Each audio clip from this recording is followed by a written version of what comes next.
Hello friends, नमस्कार। Welcome back my channel target teacher job.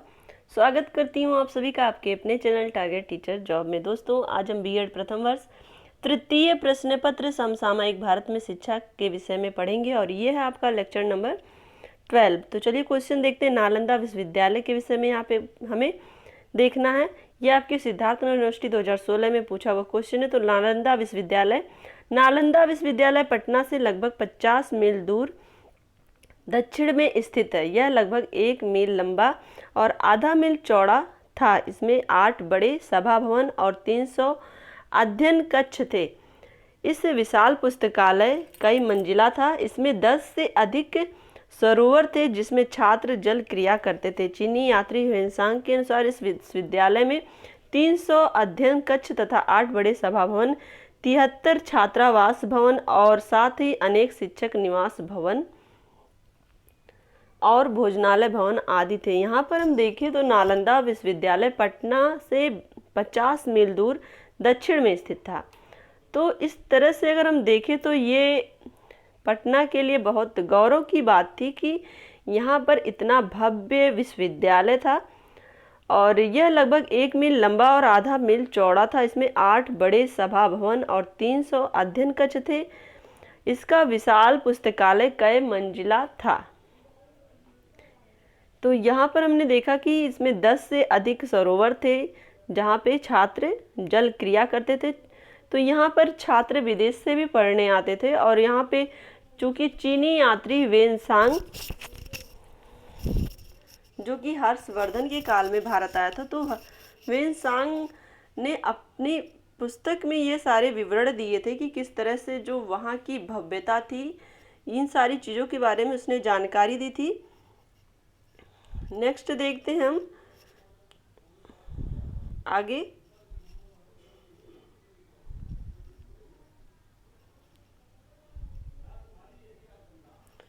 और भोजनालय भवन आदि थे। इसके चारों ओर पक्की चार दीवारी थी तथा अंदर अंदर जाने के लिए केवल एक फाटक था। इस विश्वविद्यालय में मध्य में 9 मंजिला विशाल पुस्तकालय भवन था जो 3 भवनों में बटा हुआ था, रत्नासार, रत्नोदधि और रतन रजक।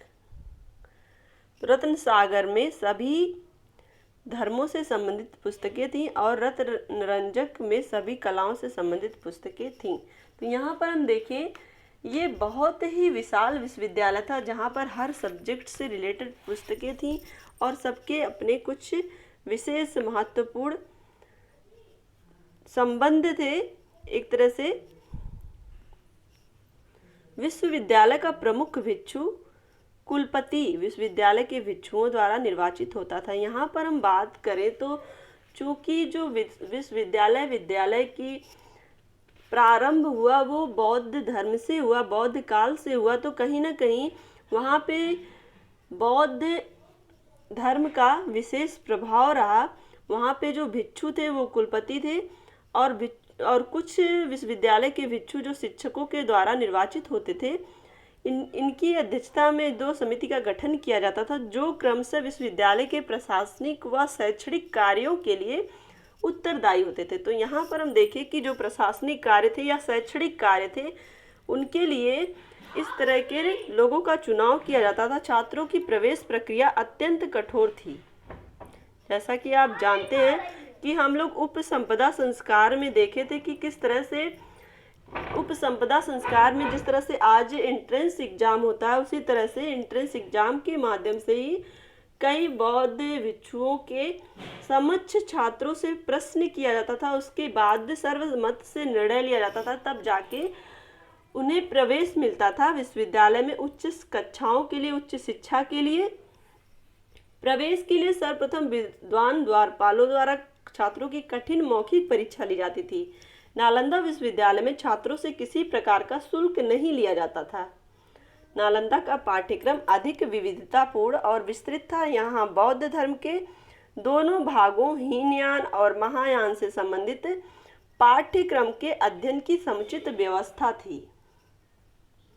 बौद्ध धर्म के साथ साथ यहाँ वेद, वेदांग, उपनिषद, पुराण, धर्मशास्त्र, दर्शन, ज्योतिष, आयुर्वेद, तथा खगोल विज्ञान आदि विषयों का भी सम्यक अध्ययन किया जाता था।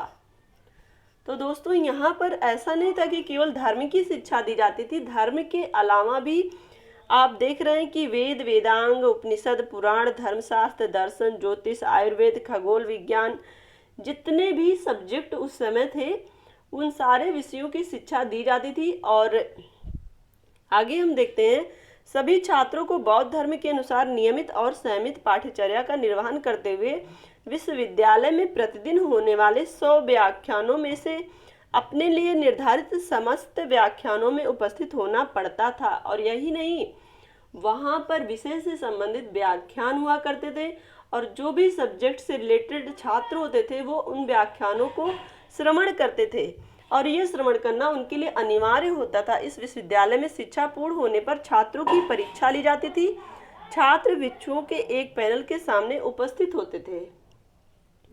भिक्षु उनसे मौखिक रूप से प्रश्न पूछते थे। संतुष्ट होने पर उन्हें सफल घोषित किया जाता था। सफल छात्रों को स्नातक की उपाधि दी जाती थी। तो कहीं ना कहीं ये सारी जो परंपराएं हैं, उपाधि देने की परंपरा हुई या इस तरह की कठिन परीक्षाएं जो इस होती हैं, वो सब परंपराएं आज भी हमारे वर्तमान शिक्षा प्रणाली में लागू हो रही हैं।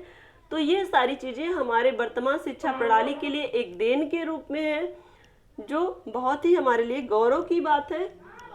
तो दोस्तों आज के लिए बस इतना ही। अगर ये वीडियो आपको अच्छी लगी है तो एक लाइक करिएगा, अपने दोस्तों के साथ शेयर करिएगा और प्लीज़ चैनल को सब्सक्राइब भी कर लीजिएगा। और कमेंट के माध्यम से हमें ये ज़रूर बताइए कि हमारा ये प्रयास आपको कैसा लगता है। और इसी तरह से खुश रहिए, मस्त रहिए। हमसे जुड़ने के लिए थैंक यू सो मच। जय हिंद।